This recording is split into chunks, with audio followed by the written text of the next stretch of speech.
Let me Yeah, see. we are now. There we go. What is going on, everybody? And welcome to Monday. It's Monday. We're going to say it's Monday. We're going to chalk this up to Monday. Twitter's down. Life is down. Life isn't down. It's beautiful outside in this part of the country. But what's going on, everybody? Yeah.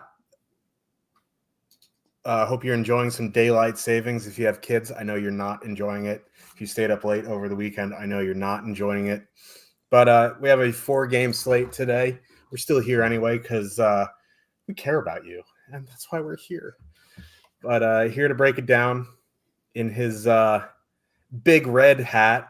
Oh, who's the guy? There was like the center on the Grizzlies they called Big Red.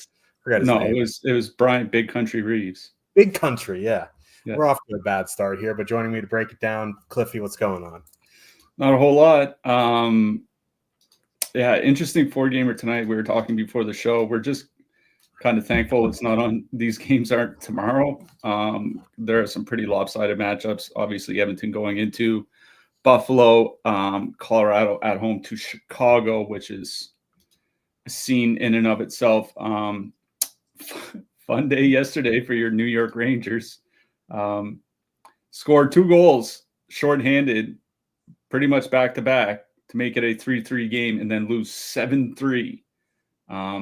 Not often you see something like that. It felt like, hate to say it, kind of felt like this weekend was a little bit of a nail in the coffin for the Rangers in the playoffs, losing to Ottawa. I mean, they got a point out of Ottawa, but losing to Ottawa and then losing to Columbus yesterday, that's obviously a pretty tough stretch for them. Those are the teams they're competing with. But Los Angeles put up a 6th spot on Vegas, in Vegas. Not sure how many of us saw that coming. I didn't see a whole lot of the game. I was watching something else, but maybe Andrei Kuzmenko is going to make a difference on that Kopitar line, because that Kopitar line had been pretty bad basically for all of calendar 2025. But we'll see what happens. But that was yesterday. Today's today. We do have 4 games. We're not super high on Chicago, generally speaking, but considering their prices and all the other teams on this slate, I think this is, when there are only 4 games, you don't X out any team or anything like that. But I do think that there is something to play, basically in single entry, basically on every team here tonight. So it's kind of an interesting slate in that sense. Yeah, I was kind of hoping Chicago, I mean, they did call him up. They called up Lev Shunov, right? He's not in the player pool. I was hoping he'd be Min Bryce, but welcome to the NHL playing in Colorado. I'm sure that this game is going to be a little faster than your minor league games. But yeah, I mean, listen, anytime you have Edmonton, Colorado, Toronto on the slate, you're like, man, we got to make a decision. Now it's only 4 games. The decision gets even tougher. Again, like Cliffy said, I'm glad it's not tomorrow, because Colorado being minus 550 favorites on any slate is always a problem. But on a bigger slate, it's generally a bigger problem. For some reason, people just play them when the slate is bigger. But, they are coming in the highest owned line of the night, and we'll talk about it. Let's get into this slate.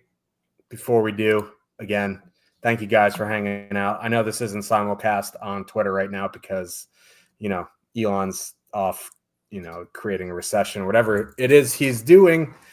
But if you do want to join Stochastic for DFS purposes, you can click that top link, use promo code Stochastic15. You get 15% off your first week or month of any subscription. MLB packages should be coming soon. When they do, we'll make promo code Cole UCL and Cry. And you can get better than 15% off. He's probably going to be out for the year. Garrett Cole with Tommy John surgery. Sad. But if you do want to join Odd Shopper, you can click that bottom link. There is a 7-day free trial for Portfolio EV. So check that out. Let's get into this slate. Edmonton Oilers with a 3.7 total heading into Buffalo.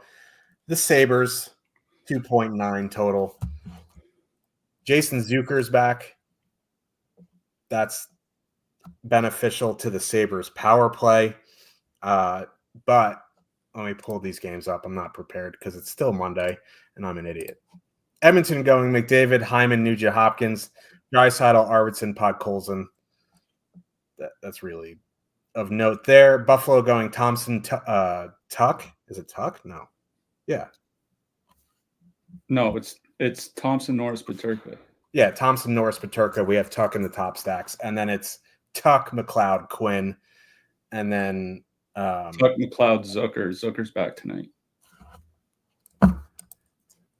Burgundy will read anything off the teleprompter. But that's basically what I'm doing right now. Here, let me read these. Norris, Thompson, Peterka, Zucker, McLeod, Tuck, Benson, Krebs, Quinn. Good job, Josh. This is an interesting game because Norris replacing Kulik on that top line.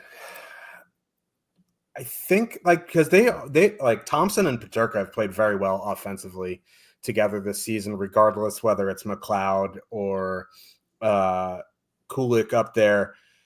Adding Norris, he's not so much a huge playmaker, but he's a good goal scorer, and I think that's going to help that line offensively. Defensively, I don't think it's going to make much of a difference. And Peterka, Thompson, Kulik was already bad defensively, and if you're going to send them out a lot against, McDavid, the Hyman, Nugent Hopkins, I mean, they're not going to hard match because those guys are just going to play heavy minutes. But if you send them out against the top six, it is good matchups for Edmonton here. And Edmonton at 20,800 with a 24.2% top two stack, 6.5% projected ownership. That's low because, Colorado's a minus 550 favorite here tonight. So this is a really interesting spot because, again, to me, I think Colorado's in the best spot on the board. But Buffalo's a train wreck defensively. Their penalty kill isn't great. They haven't gotten good goaltending this year. Edmonton's power play is rolling. The one thing I'll note, and we'll get to defensemen at the end, but with Ekholm out, Bouchard played his season one of his lowest minutes games. I wonder if it was his lowest since November. Yeah. And that was without Ekholm. Nurse and Wallman played heavy minutes, and I'm wondering at some point, I don't think they're going to do it tonight if Wallman takes the power play spot, but we'll see. No.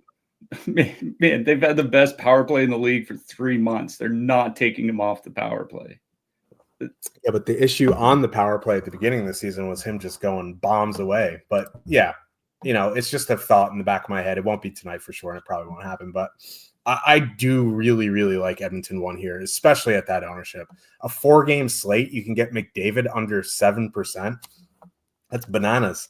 And yeah, you're going to have to deal with fading Toronto. You're going to have to deal with fading Colorado. You're going to have to deal with, fading Ottawa. There's so many fades you have to make, but you can only play so many in single entry. I think even if I was MMing, I don't know if it's 150 max or 100 max, whatever it is, I'd be well over the field here on Edmonton 1. Edmonton 2, I think is fine as a filler. They're not really a filler. They're 15,200. But that line has been really, really good this season. The problem is they're coming in over 19%. The second highest projected owned line behind Colorado 1. So I think, if I was doing Edmonton, I would do Edmonton 1 plus Draisaitl. Obviously, if you're looking for some cheap value, I guess you could one-off Podkolzin or Arvidsson. Just know that they're going to be pretty high owned, but I really like Edmonton 1, Edmonton power play. On the Buffalo side, Buffalo 1 is pretty interesting. Edmonton has had defensive issues recently, and I think Ekholm's still going to be out. With Twitter down, it's kind of hard to figure that out. Blue Sky, there aren't a ton of Edmonton beat writers on Blue Sky. So I think he's going to be out again. Hopefully we get clarity on that. I do like Buffalo 1 here at 17,600, 18.3% top two stack, 15.6% projected ownership. And another thing now, that price is different now with Peterka, not Tuck. Hold on. Peterka is 5,500, so it's $500 less, 17,100. Fully correlated. That's something that the Buffalo top line hasn't been for a while. without Ekholm, their penalty kill isn't good. Their goaltending has not been great, whether it's Picard or Skinner. They jumped out to a 5-1 lead on Dallas, and then Dallas came flying back, and it was 5-4. I think Buffalo 1 definitely makes some sense if you're not looking to spend up over 20K for a line. I think you can do like Buffalo 1 and another decent mid-price line. So I do like Buffalo 1. Buffalo 2 is okay just because they're 12,900, but they're coming in with a lot more ownership than their top 2 stack. It's fine because it lets you get in the Colorados or the Torontos of the world. But for me, it's both top lines and Edmonton power play. Yeah. On the Buffalo side, like with Josh Norris on the top line, I think it's basically I would treat it as if it was Yuri Kulik on the top line. Honestly, I would just pretty much treat them as the same player, because Kulik doesn't really have great playmaking. He's not great defensively, but he has been scoring goals. Like that's basically Josh Norris to a T. The difference here is that this line is perfectly correlated.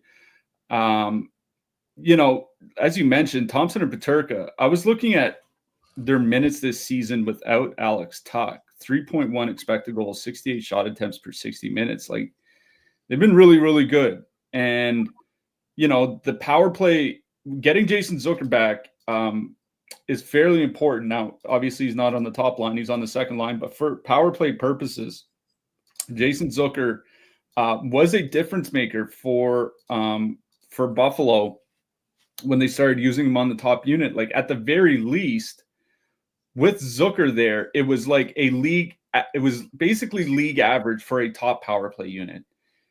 That's not elite or great or anything. It's a far cry from what Edmonton is, but it's also a lot better to what it was through the first 25 games of the season or whatever. So getting Zucker back really matters. The Edmonton penalty kill, generally speaking, has been below average for months now. If you look just like the last 5 weeks of NHL game action, 26th by goals against per minute. If you go just to calendar 2025, 28th by goals against per minute. It's been a pretty tough stretch for them. So getting Zucker back helps the power play. This top Buffalo line is perfectly correlated. It's one of those things, like you kind of have to decide, like, do you want to play like Colorado power play or Edmonton power play, or do you want to play a couple mid-price lines like Buffalo and Utah, or Buffalo and Detroit, or something like that? This Buffalo top line, they do have the 5th highest top 2 stack on the night. Colorado, Edmonton, Toronto, Ottawa, their top lines are higher. Buffalo is 5th, but they're also not far behind teams like Toronto, teams like Ottawa. And if you do want to play a Cale Makar or a Rasmus Dahlin or something like that tonight, this is one of those stacks that you would use. I have no problem playing Buffalo 1 here tonight. Like I'll say right now, I have no idea what I'm doing with my lineup. Like usually, even by the time we start the show, I have some idea of where I want to go. I genuinely don't, because sometimes like I will just ignore like Edmonton and Colorado here tonight, and I will play like Detroit power play Buffalo 1 or something like that. Like I do that sometimes. Sometimes I just go ahead and just slam in Colorado. You know what I mean? So I don't know exactly what I'm going to do, but it is worth mentioning the Buffalo top line, 5th highest top 2 stack, 2.9 total, which is pretty high. Like at least for the Sabres, like it's pretty reasonable. No Matthias Ekholm. Adding Jake Wallman helps. He's fine defensively, but Jake Wallman's values on offense. He's not like a great defensive defenseman. He's certainly not an at-home quality defensive defenseman, so I do think that hurts him. I honestly have no issue playing Buffalo 1 here. And if you do want to play a couple mid-price stacks, I think you include this Buffalo top line. Buffalo 2, I'm not as excited on. I think that Buffalo second line is something that I would go to if I wanted to one-off someone. Like I think, Zucker 5,700 is pretty expensive as a one-off. I think he's okay. I would probably rather one-off Alex Tuch at 6K, honestly, without the top power play time. Like he plays 18 to 19 minutes, sometimes 20 minutes. he shoots the puck at a decent clip. There are times he'll just go out on the top line if they need a goal or something like that. So I don't mind just like one-offing Tuck, but I don't know about stacking. Buffalo 3 is where things get a little interesting for me for cheap stacks. Like Krebs, Benson, and Quinn, that line has played 80 minutes together. 68 shot attempts, 2.8 expected goals per 60 minutes. Now, they won't get a lot of ice time, but they are one of those lines. Like if you are playing with Colorado power play, Toronto power play, I think you can game stack it with Edmonton on the other side if you want. So like I think it's Buffalo 1, then Buffalo 3. On the Edmonton side, like your point about the ownership is pretty important here. Like 6.5%. Connor McDavid's ownership this morning, his projection ownership this morning is 7.7%. That's a 7.7% Connor McDavid. Pardon me? We just got an update. Sorry, I didn't mean to cut you off. Oh, yeah. So this morning, Connor McDavid's ownership was 7.7%. The latest update has him at 8.6%. Even if he's 10%, 10% against the Buffalo Sabres on a 4-game slate. That's one of those things like that really catches my interest. By the same token, I don't know how I would play Edmonton and not include Draisaitl. You know what I mean? Like the guy might put up 60 goals and 60 assists this year. Like I don't know how you can leave him off his stack. So if I were to play Edmonton, like I would honestly be building around Draisaitl. McDavid, Draisaitl, Hyman, Draisaitl, Hyman, Nugent Hopkins, like, excuse me, something like that. I do have a lot of interest in Edmonton. I think they're a nice pivot away from what's going to be a really, really, really chalky Colorado team. I do think I might have a little bit more interest in Buffalo here tonight just because of their price. Yeah, and a couple things of note. Twitter started working for me. Ekholm is still out tonight, and Jake Wallman is on the top pair with Bouchard. So, those minutes are going to be good. That's going to be a nice offensive pair as well. Yeah, we'll get to the defensemen at the end. Detroit Red Wings with a 2.7 total heading into Ottawa. The Senators have a 3.3 total. Ottawa going Kachuk, Stützle, Giroux, Batherson, Cousins, Perron, Pinto, Grieg, Amadio. Detroit going Larkin, Raymond, Soderblom, DeBrincat, Kane, Casper. So, of note, they took Claude Giroux off the top power play unit and they put Dylan Cousins on. That's not overly shocking. What's annoying to me is Elmer Soderblom on the top line for Detroit, because not only is that going to make them worse offensively, it's going to make them a lot worse defensively, because with Casper up there, they're actually pretty fine. And now they're probably just going to have all bad defensive lines. Now, the issue is Ottawa kind of sucks, but it's a really good power play spot. Every time I want to stack Ottawa, I just think about every time you say they're the lowest in the league in high danger passes.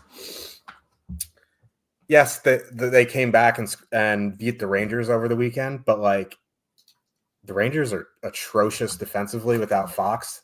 So that's more of like a blip.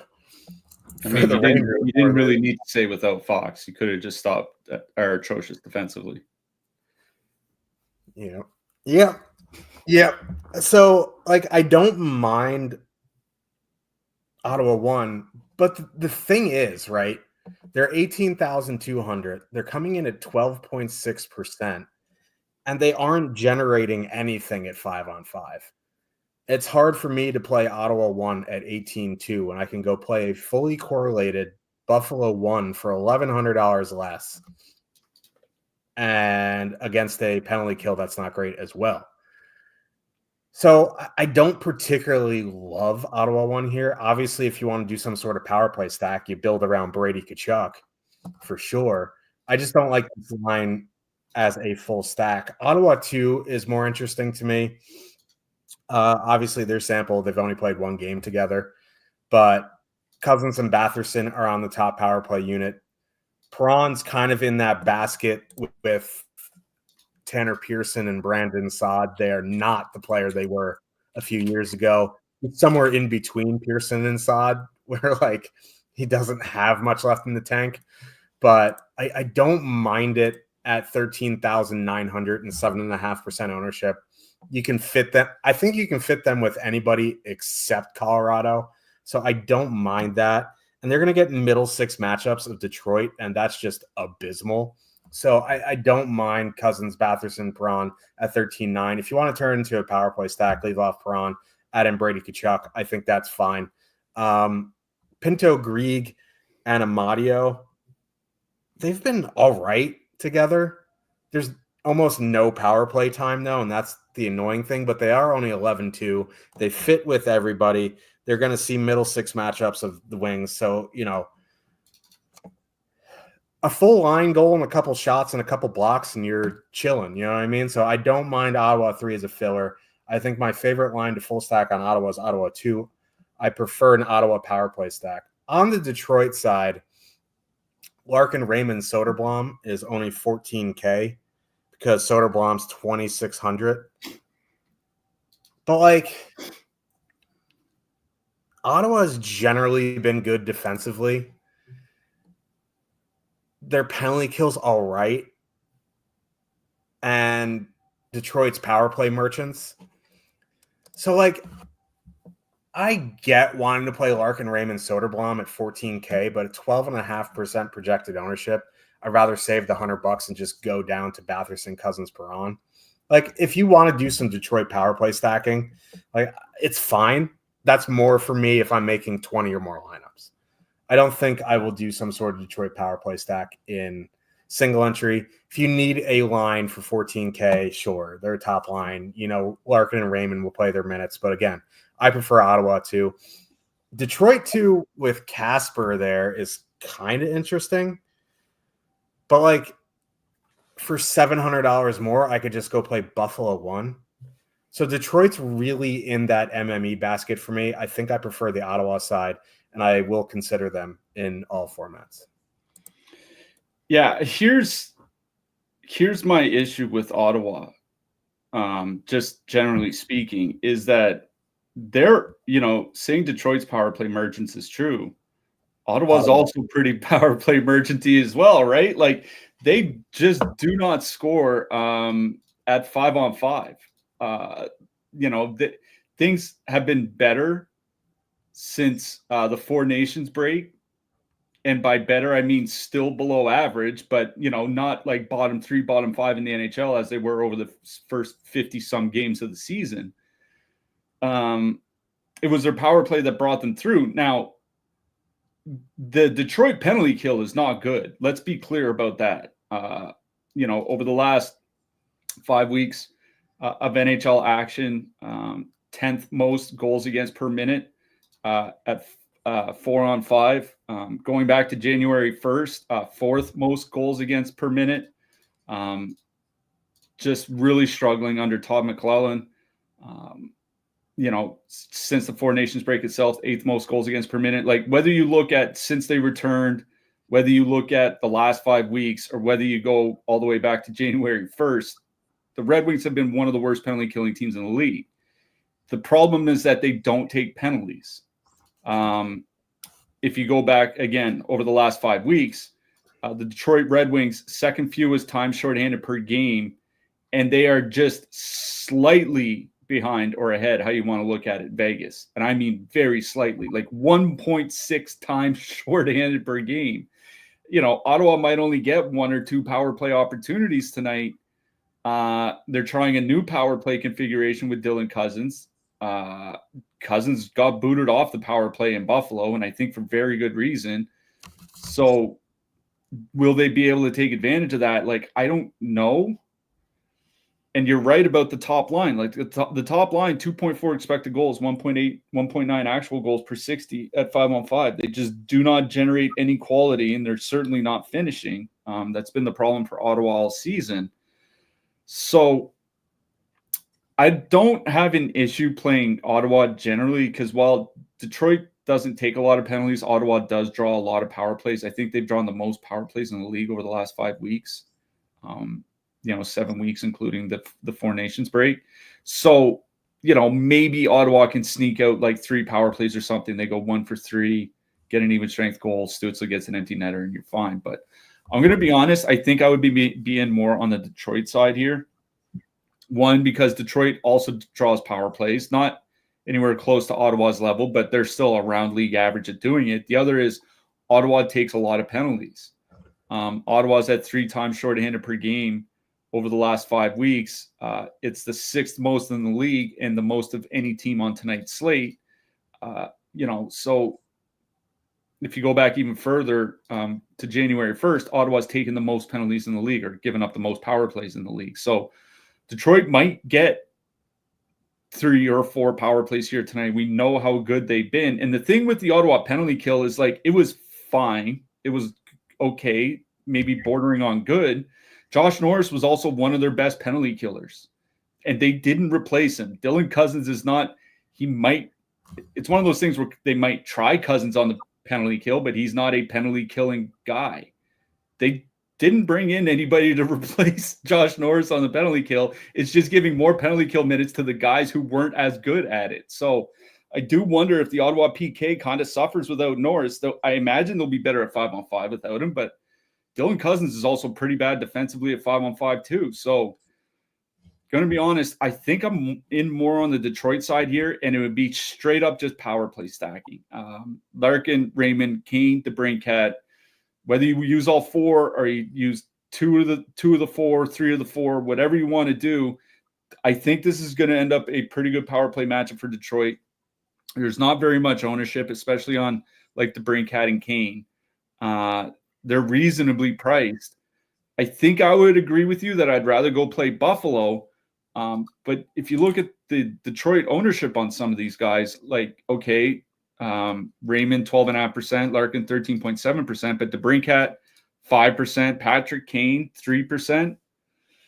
Feels pretty good to me on a 4-game slate. So I'm not super interested in the Ottawa side. Like Brady Tkachuk always makes a good one-off. I think he's the highest projected winger on the slate here tonight. Always fine as a one-off. If you want to use Cousins as a one-off because he's 4,700, he'll get top power play time and all that. I think that's okay. One-offs from Ottawa, fine. If I'm stacking anything, I think it's going to be the power play guys from Detroit. Yep.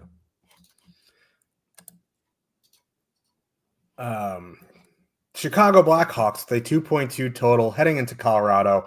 The Avs have a 4.2. Bedard and Nazar finally have started playing well together, and they broke that line up. Jason Dickinson is back. He'll be on the line with Connor Bedard and Colton Dach. I don't know where Frank Nazar is going. I think he's down into the bottom 6 now. Woohoo! So Chicago going Bedard, Dickinson, Dach. Say that 5 times fast. Donato, Teravainen, Mikheyev, Bertuzzi, Foligno, and maybe Nazar. It's Slaggert right now.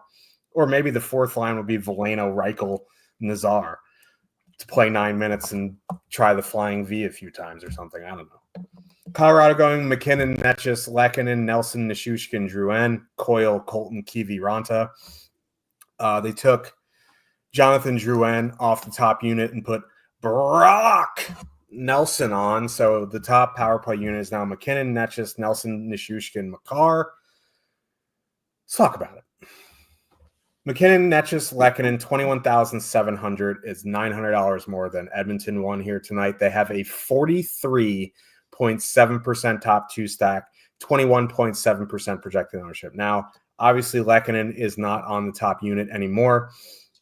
You get 2 guys on the first line, 2 guys on the second line.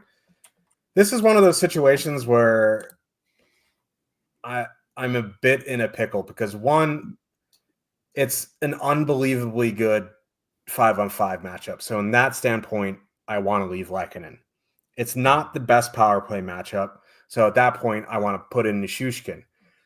But the Avs power play can run over absolutely anyone. So it's like do I want to leave Lehkonen? Do I want to put in Nichushkin? Do I want to put in Brock Nelson? That's the questions you're going to have to answer. I think, generally speaking, Cliffy touched on it on Saturday. Lehkonen only has 4 power play points on the season anyway, and it's an excellent 5-on-5 matchup. So I am completely fine with just full stacking that line. There are no matchups, and trust me, they're going to go out against all of them that are of any concern. Now, the one thing that does concern me a slight bit, and I'm grasping at straws here. They play tomorrow night in Minnesota. So if this game is out of hand early, they may only play 18, 19 minutes. But if it's out of hand early, it's like they probably have a hand in it. So it's an interesting dilemma for me. I do really like Colorado 1. They're my favorite line of the night. 21,700 is fine for this matchup. I'm surprised they're not dynamically priced to 43,000 or something like that.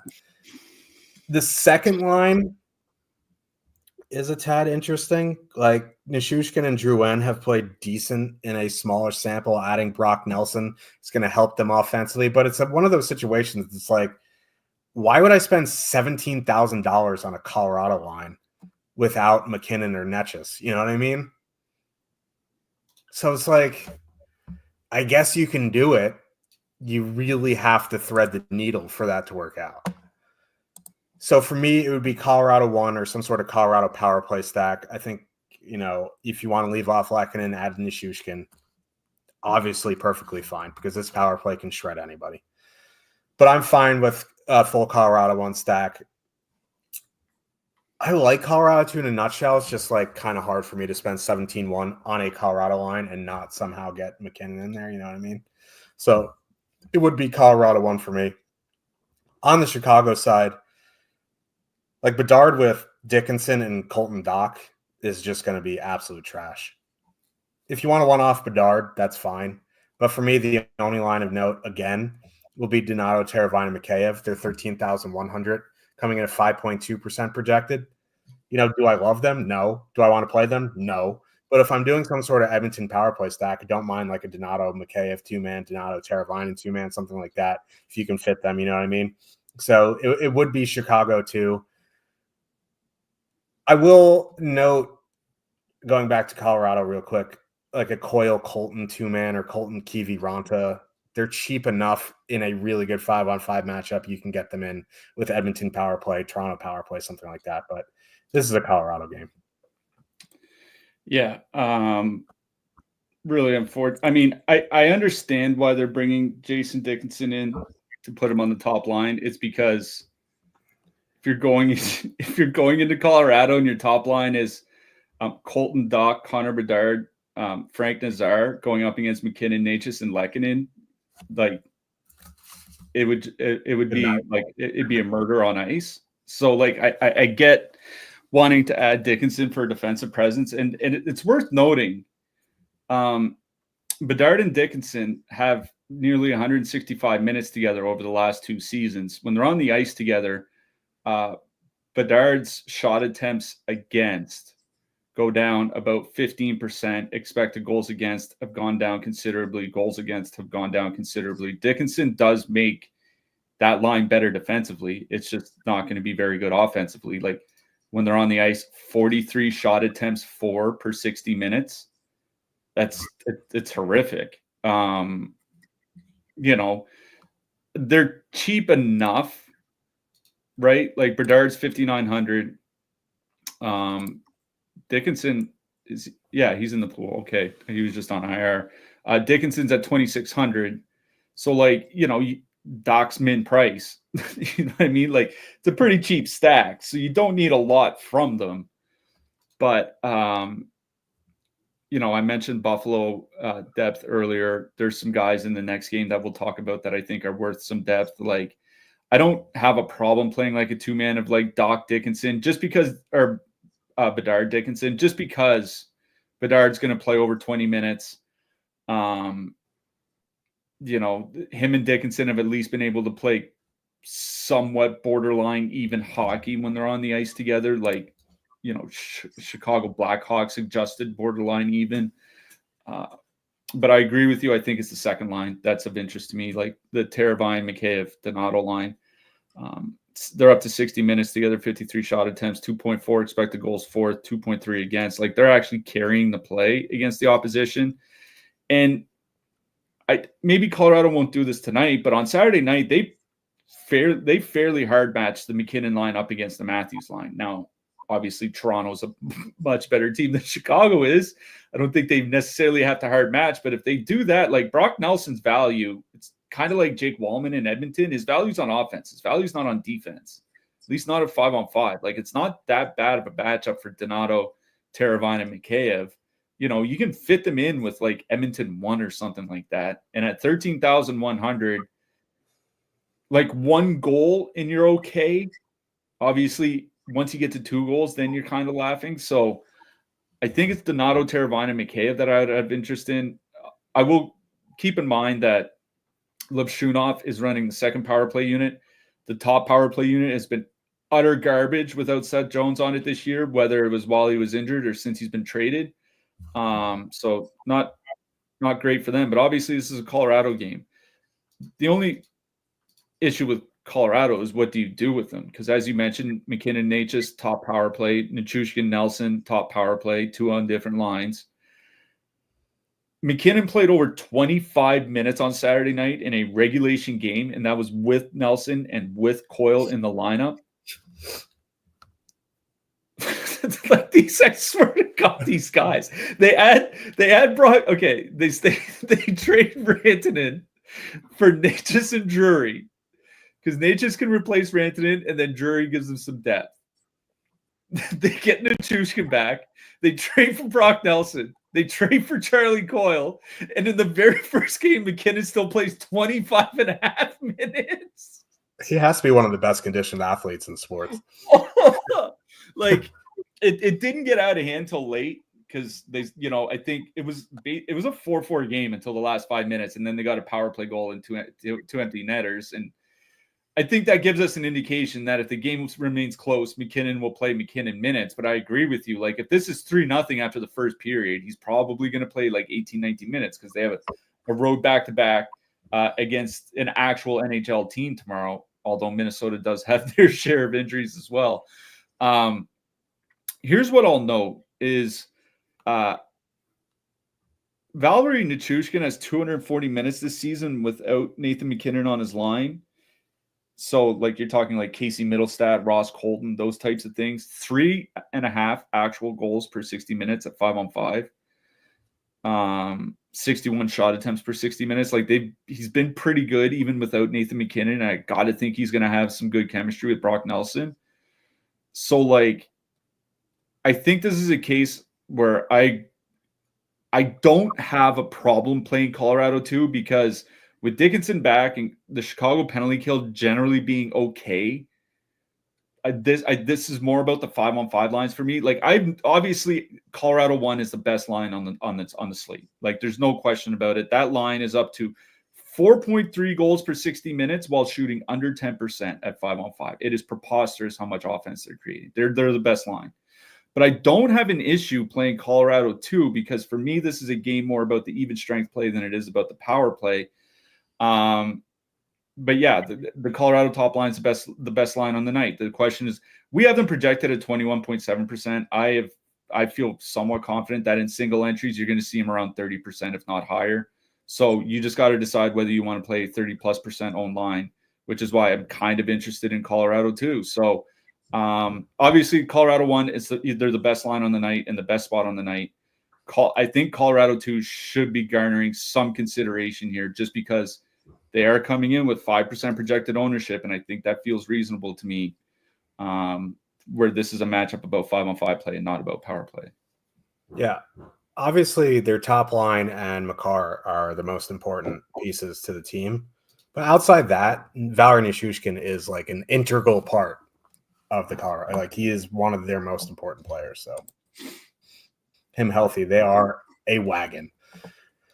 Toronto Maple Leafs, the Marners, 3 total heading into Utah. Les Socaires with a 2.9 total.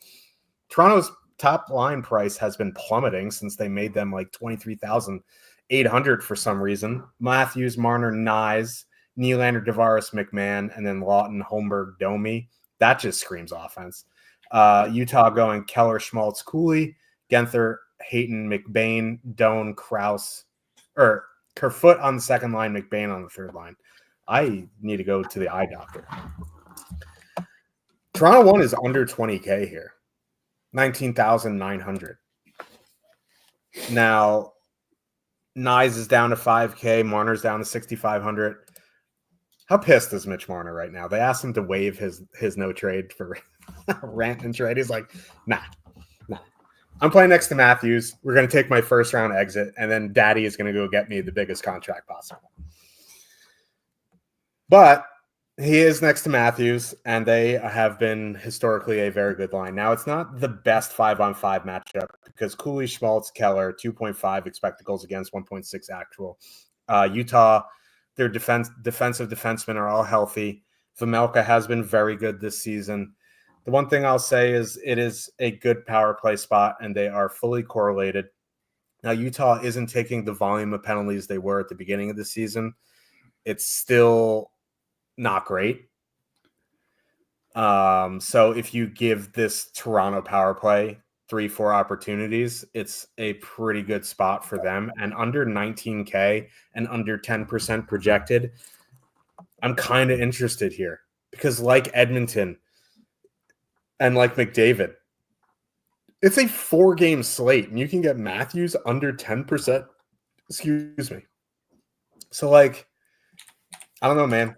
It's not the best 5-on-5 spot, but it is a really, really good power play spot. I prefer Edmonton. I prefer Colorado, but I don't think you should just throw Toronto under the bus because it's a bad 5-on-5 matchup. And because of their ownership and power play spot, it's fine. You saw the other night, like they're coming in at 3%. Matthews had 22 DK points at like 4% and was optimal. So I think the thing is, right, if you're going to do some sort of power play stack, you build around Nylander.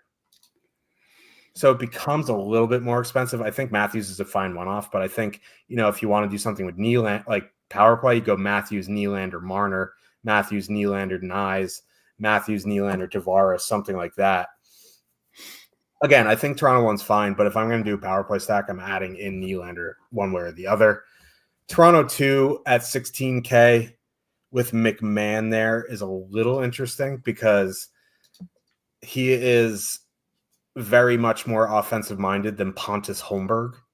So I think that line is going to be better defensively. And the matchup they're going to get with, Toronto or with Utah too, for some reason, Kerfoot hasn't been great there. And by some reason, it's Alex Kerfoot, and he should be in the bottom 6. He's a nice player. He should not be in the top 6.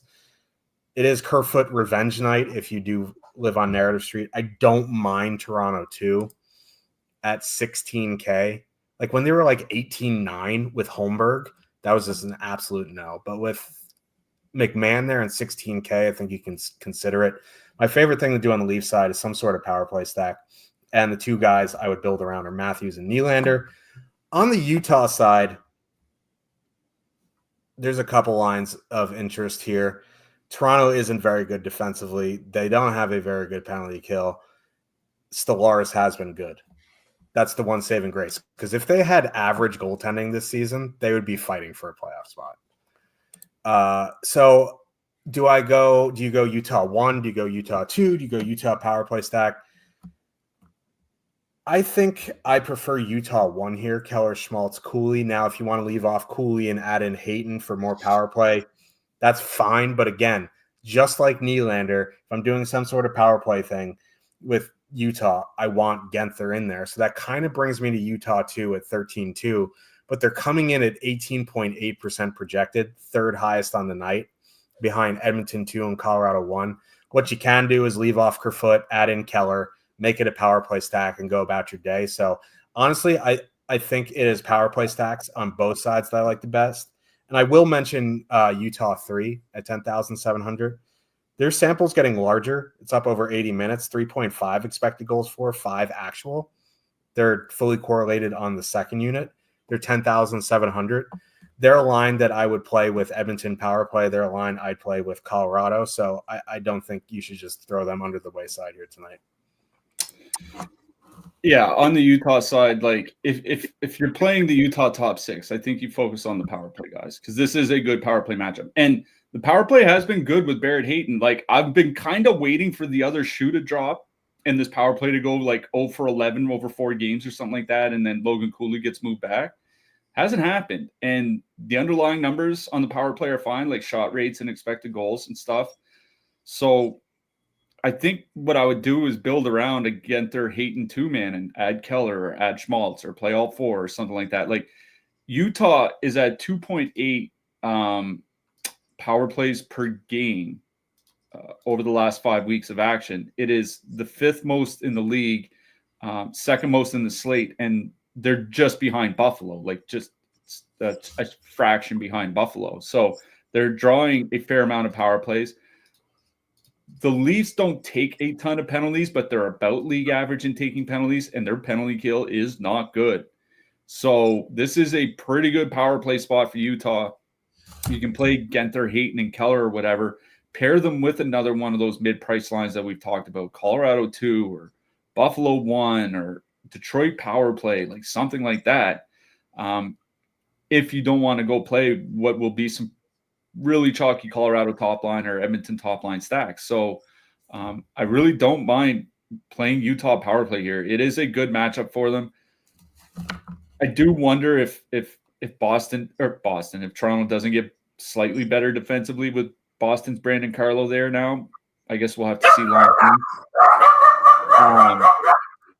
Your point about Utah 3 is a good one. Doan and Krause, just the two of them are up to nearly 170 minutes together, 3.1 expected goals, 3.3 actual goals per 60 at 5-on-5. And I'll say this, Toronto traded a prospect and a first-round pick for Scott Lawton, and I included a part on that in my newsletter. I write a newsletter. You can find it on my Twitter or Blue Sky profile. Comes out every Tuesday morning. I wrote about Scott Lawton. He's been below average defensively for 5 years by defensive impact. And if you look at goals against relative to his teammates in Philadelphia, he's been considerably worse than his teammates. So it's not just some nebulous defensive impact from a statistical model. If you look at the goals against, he was worse than his teammates in Philadelphia. It's one of those things I mentioned in the newsletter. It's like, if you're such a good defender, why don't you defend good? I think it's a pretty good matchup for Utah 3. So I don't mind Utah 3 if you want to play them with Colorado or Edmonton or something. On the Toronto side, I don't mind playing Toronto 1 here because they have been good. Even since the Four Nations break, 3.9 goals per 60 minutes. You know, Marner Matthews playing 21, 22 minutes. Austin Matthews has 65 shots in his last 15 games going back before the breaks, over 4 shots per game. You know, maybe he wants to impress the team that he's gonna end up playing for here in a couple of years after, you know, Marner signs there in the offseason. So you know, maybe there's a little extra motivation there, but the thing is, I'd rather just you know, you look at Edmonton 1. Edmonton 1 is less than $1,000 more expensive, and it's like, do I want to play Toronto on the road against Utah, who have been pretty good at 5-on-5 and who have been taking fewer penalties, or do I want to play Edmonton on the road against Buffalo, who have been atrocious at 5-on-5 and who do take penalties with a bad penalty kill? Like, I'd rather play Edmonton. So I don't mind playing Toronto. I think Toronto for me is more in the MME bucket. I think this game is about Utah. Whether you want to do, you know, some sort of Utah power play stack or just go to the third line and go up against the Leafs bottom 6. Yeah. Jets signed Justin Fields to a 2-year deal. They have a new quarterback. It will be a disaster, and I'm here for every second of it. Let's talk about some defensemen. DraftKings priced Evan Bouchard up to 4,900. I still think that's Jake Wallman. Jake Wallman. What did I say? Evan Bouchard. Evan Bouchard. Yeah, Jake Wallman. He played 24 and change in his first game. Now he's paired with Bouchard. So, yeah. The top range, we have Makar, Bouchard, Sanderson, Dahlin, Cedar, Chabot, Sergachev, Taze, Nurse, Riley, Wallman. That's 4,900 and up. Obviously, I think Makar can absolutely shred here tonight. 7,800 is a bit expensive. Sanderson's interesting. He's been playing heavy minutes, top power play. Rasmus Dahlin, again, same deal, 5,600. Moritz Cedar Cider, however you want to say it, 5,500. Like these mid-range guys in the 5Ks are very interesting. Am I off today or is he normal? Am I ever normal? That's a question you should ask yourself. The mid-range guys I think are more interesting to me, like Sanderson, Dahlin, Cedar, Sergachev, Wallman. If you want to spend up for Bouchard or Makar, I think that's fine, but I'd probably be living in the mid-range here. Yeah. Cale Makar has a top projection here tonight. I don't think that's a surprise to anybody. He is well clear of Rasmus Dahlin, over 4 points higher. His his projected DK points per $1,000 is over 2. Like for a defenseman in that price range, you don't see that very often. So obviously Makar is the top play on the board.